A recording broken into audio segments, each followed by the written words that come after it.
my mother.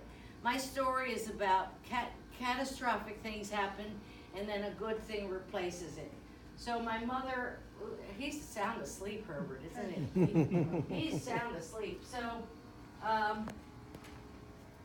I took care of my mother for from 1990 to 2000. Here she is, and I managed to get her famous. She was in the paper for being 100, and we had that. They were some of the best years of my life, caring for her. And when I look into your faces and I meet all of you, you remind me of the good times I had with my mother.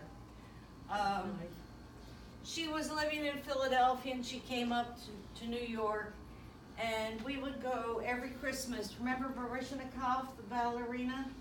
And we'd go to see the ballet, and he'd get us tickets, and I'd take her to Central Park in her wheelchair, and we'd have lunches, and she loved the buses.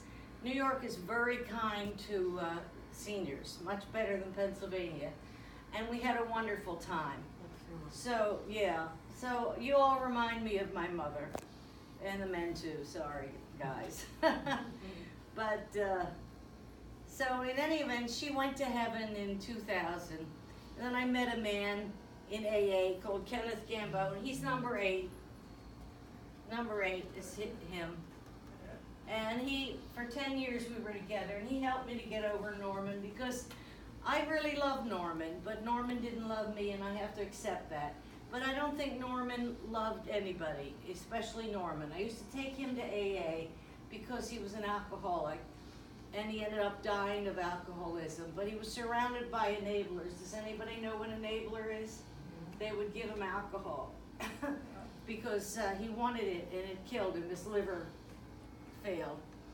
But I wouldn't make love to him if he had been drinking. We had certain rules, and when he'd come over, first we'd have a writing lesson, then we'd make love, and then we'd have to go to lunch. So I saved all my writing lessons, and in 2008, after he died, I sold them to Harvard.